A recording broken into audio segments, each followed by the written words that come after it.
Welcome students in your physics class, and today's topic is parameters when the projectile fired horizontally.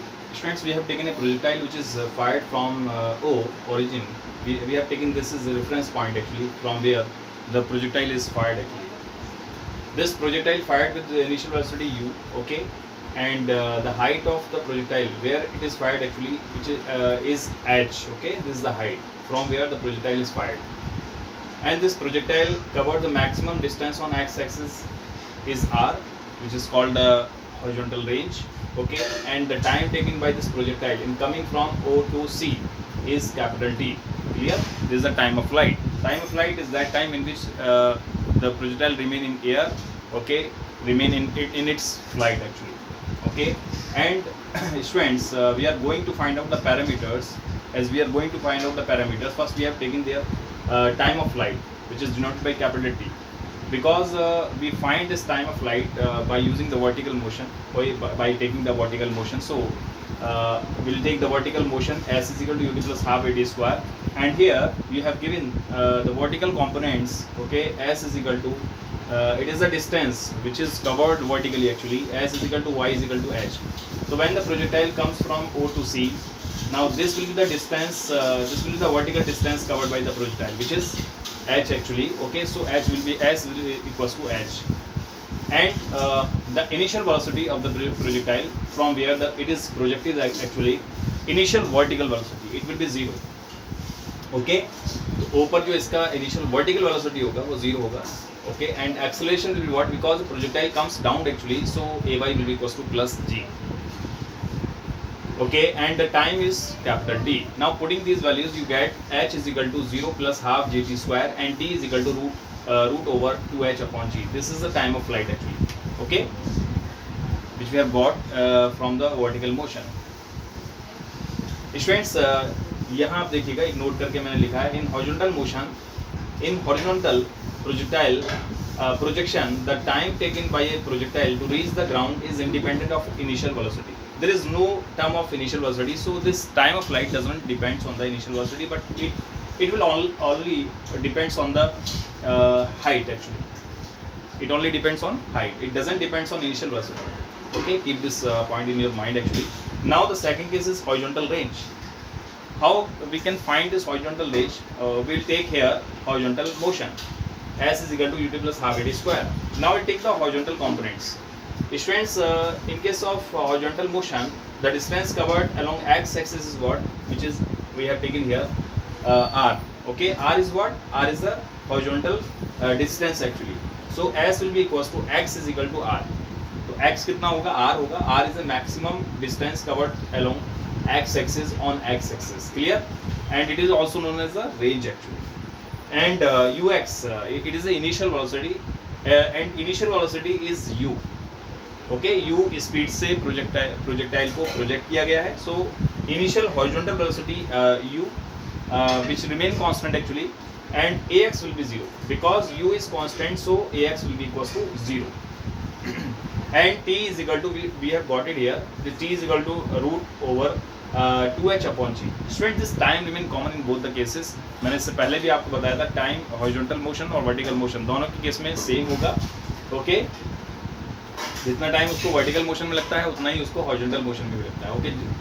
जिस time में, T time में उसने H distance cover किया है, उसी T time में इसने आर डिस्टेंस भी कवर किया है. Clear? So T is common in both case. Now students,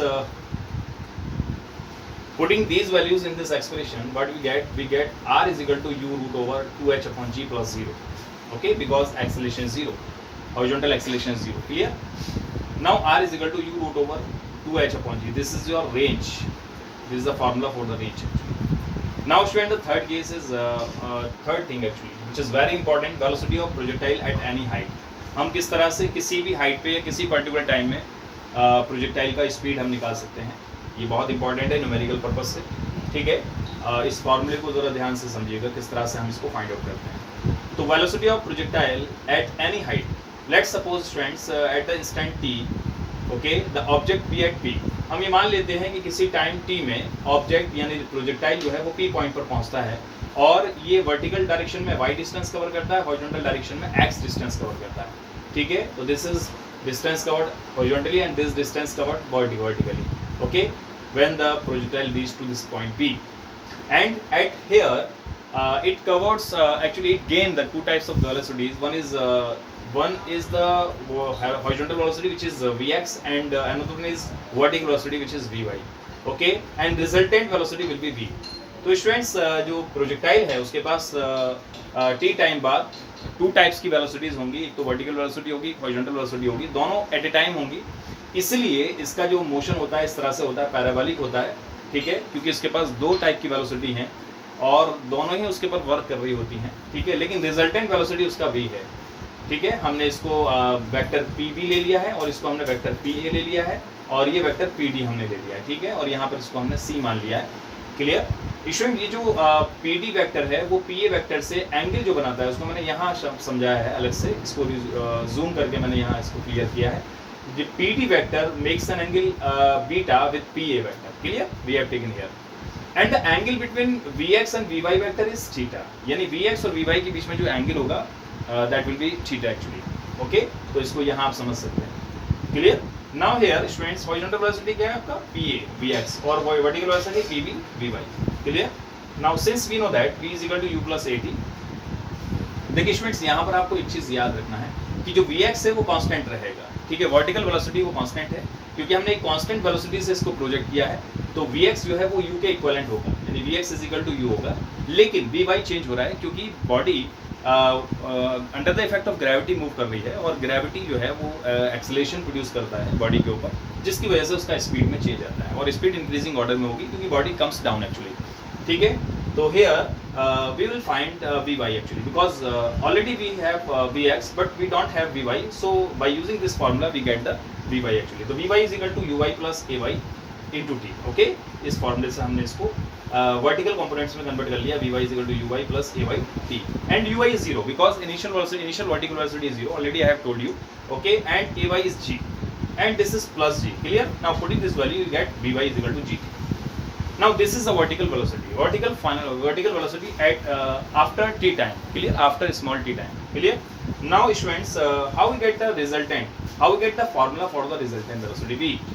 As we know the formula, V is equal to R is equal to resultant का आपको याद होगा, मैग्नीट्यूड ऑफ रिजल्टेंट हम कैसे निकालते हैं। R का फॉर्मूला आपने पढ़ा था इससे पहले, R इज इक्वल टू था P square plus Q square plus 2pq cos of theta. ये एक फॉर्मूला होता है रिजल्टेंट फाइंड करने का, और एंगल फाइंड करने का फॉर्मूला होता है tan of alpha is equal to q sine theta upon p plus q cos theta. ये एक फॉर्मूला होता है डायरेक्शन फाइंड करने का, ठीक है। इसको हम कहेंगे tan of alpha.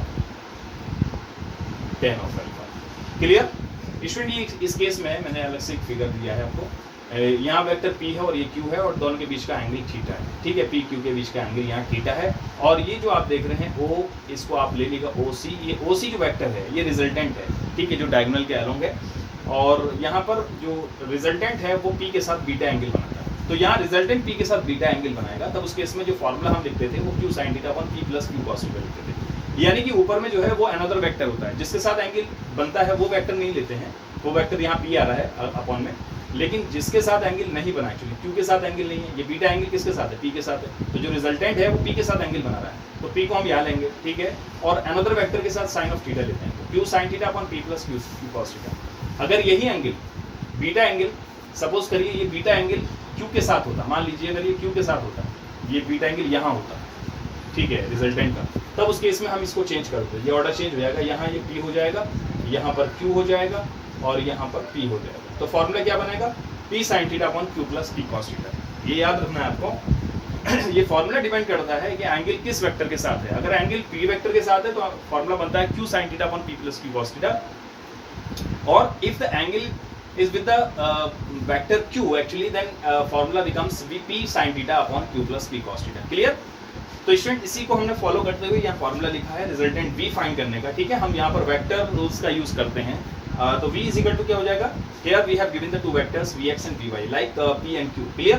And here beta is with the x Vx actually, okay, and angle between Vx and Vy is theta। Clear? Now using this formula V is equal to root over Vx square plus Vy square, it is let's suppose it is P equivalent P and it is Q actually, the Vx square plus Vy square plus 2Vx and Vy cos theta, and here the angle theta is 90 because these two vectors are perpendicular to each other, so theta is 90. So putting this value, what you get, root over vx square plus vy square plus 2vx and vy cos 90. As cos 90 is 0, so what you get v is equal to root over vx square plus vy square. Clear? And here this vx is u because this remains constant, and vy is what? Vy is gt. Already we have okay, we got it here. So putting this value over here, the vy gt, ये values हम यहाँ put करेंगे तो क्या मिलेगा आपको, b is equal to root over u square plus g square t square. ठीक है, ये आपको एक्सप्रेशन मिलता है. ये फॉर्मूला बहुत इंपॉर्टेंट है, आगे आप न्यूमेरिकल्स में आप यूज करते हैं कि किस तरह से किसी भी टाइम में हम वेलोसिटी फाइंड कर सकते हैं. ठीक है, उस प्रोजेक्टाइल का. नाउ स्टूडेंट्स, हम डायरेक्शन भी निकाल सकते हैं कि उसका डायरेक्शन क्या होगा. किसी भी वेक्टर से हम डायरेक्शन निकाल सकते हैं. सपोज करिए हमने बीटा जो डायरेक्शन लिया वो बी एक्स से लिया है, तो यहाँ पर हम निकालने जा रहे हैं कि जो रिजल्टेंट का डायरेक्शन है वो bx के साथ में क्या होगा. तो उसको हम इसी से निकालेंगे, tan beta is equal to vy sin theta. ठीक है, अब vy हमने क्यों लिया, क्योंकि हम vx के साथ निकालने जा रहे हैं तो vy लेंगे, ऊपर में vy आएगा. ठीक है, तो vy sin theta upon vx upon में जिसके साथ निकालने जा रहे हैं यहाँ आएगा vx plus vy cos theta. Clear? And as theta is 90, so putting this value theta, tan beta is equal to vy upon vx because sin 90 is 0 and cos 90 sorry sin 90 is 1 and cos 90 is 0, so ये term 0 हो जाएगा और ये value 1 हो जाएगी. so you get vy upon vx और beta is equal to tan of inverse vy upon vx. so vy की value आप पुट कर सकते हैं, vy और vx की दोनों की वैल्यू पुट कर सकते हैं, तो क्या हो जाएगा, gt upon u हो जाएगा. अगला एक्सप्रेशन जो हो जाएगा वो आपका यहाँ पर आप इसको लिख सकते हैं tan inverse vy is what, gt upon u. ये आपका एक्सप्रेशन बनता है. ओके स्टूडेंट्स, समझ में आ गया होगा. Thank you so much.